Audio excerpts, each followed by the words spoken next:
Kita awali apa kabar Indonesia malam hari ini pemirsa dengan informasi mantan Mendikbudristek Nadiem Makarim diperiksa Kejaksaan Agung terkait dengan kasus dugaan korupsi pengadaan laptop. Nadiem dipanggil sebagai saksi dan dimintai keterangan terkait dengan fungsi pengawasan menteri pada saat itu. Penyidik Kejagung menggali keterangan dari mantan Mendikbudristek Nadiem Makarim mulai dari proses pengadaan, pelaksanaan hingga fungsi pengawasan serta peran Nadiem dalam pengadaan laptop. Kasus dugaan mega korupsi pengadaan Chromebook terkait proyek digitalisasi pendidikan di Kemendikbudristek terjadi pada periode 2019-2022. Sebelumnya pekan lalu penyidik telah memeriksa sejumlah saksi termasuk 2 mantan staf khusus Nadiem Makarim dalam perkara ini. Fiona Handayani, ex-staf sus Nadiem dan Ibrahim, selaku konsultan kementerian telah memenuhi panggilan penyidik dan memberikan keterangan terkait kasus ini. Sedangkan Juristan 3 kali mangkir dari pemanggilan dikarenakan sedang berada di luar negeri. Dalam kasus ini pemirsa, penyidik menemukan adanya dugaan pemufakatan jahat lantaran program ini tidak efektif seiring keterbatasan jaringan internet di sejumlah daerah.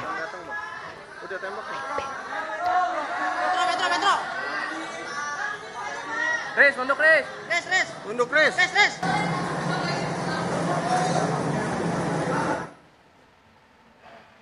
Baik, kita akan langsung update informasinya pemirsa langsung dari Gedung Kejagung Jakarta. Sudah ada Hafsah Syafira yang ada di sana.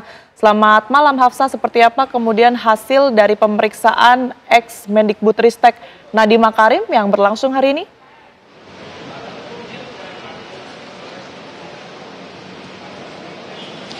Ya, selamat malam Tiara dan juga pemirsa. Betul sekali bahwa pada hari ini mantan Menteri Pendidikan Kebudayaan Riset dan Teknologi atau Kemendikbudristek Nadiem Makarim mendatangi Kejaksaan Agung pada pukul 9:09 pagi tadi bersama dengan tim kuasa hukumnya yang mana menghadiri panggilan dari Kejaksaan Agung terkait dugaan kasus pengadaan laptop Chromebook di Kemendikbudristek tahun 2019 hingga 2022 dengan nominal sebesar 9,9 triliun rupiah. Tadi pagi Nadiem datang bersama dengan tim kuasa hukumnya dengan membawa tas berwarna hitam besar yang mana isinya berupa dokumen yang diperlukan untuk pemeriksaan pada hari ini. Dan jika pemirsa ini bertanya-tanya apakah pemeriksaan telah usai, dari posisi kami di saat ini, kami sebetulnya belum bisa mengkonfirmasi karena dari pihak Kejagung juga belum bisa memberikan informasi pasti terkait apakah sebetulnya pemeriksaan terhadap Nadiem Makarim ini telah selesai atau belum. Namun tadi siang kami melihat bahwa tim kuasa hukum dari Nadiem Makarim telah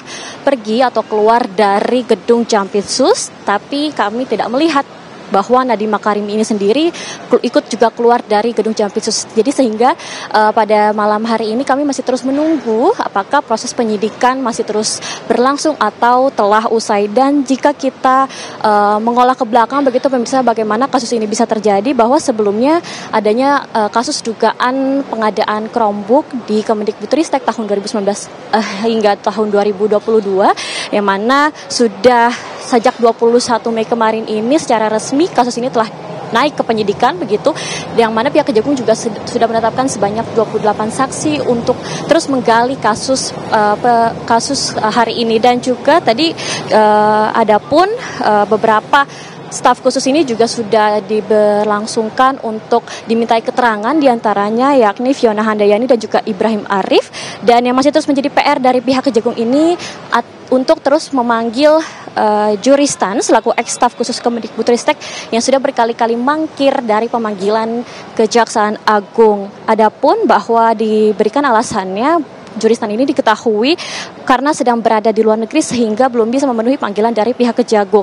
Dan pemirsa bahwa Kapus Penkum Harli Siregar menyampaikan adanya dugaan pemufakatan jahat oleh berbagai pihak terkait tim teknis yang membuat kajian teknis sehingga adanya pengadaan atau peralatan Chromebook ini berlangsung pada tahun 2019 hingga 2022, yang mana menurutnya Chromebook ini sebetulnya suatu kebutuhan yang belum bisa dipastikan begitu, mengingat bahwa koneksi internet di Indonesia ini masih tidak efektif begitu, sehingga kasus dugaan ini masih terus diselidiki oleh pihak penyidik. Dan hingga kini angka kerugian sebetulnya masih belum diketahui pasti, namun dari pihak Kejagung ini memastikan bahwa pengadaan laptop Chromebook ini sebesar 9,9 triliun rupiah. Dan di sini kami masih terus menunggu bagaimana informasi langsung dari Kejagung. Demikian, kembali ke studio. Ya, 28 orang saksi sudah dimintai keterangan oleh Kejaksaan. Kita akan tunggu bagaimana kemudian kelanjutan kasus yang menyeret mantan Mendikbudristek Nadiem Makarim. Terima kasih Hafsa melaporkan langsung dari Kejaksaan Agung.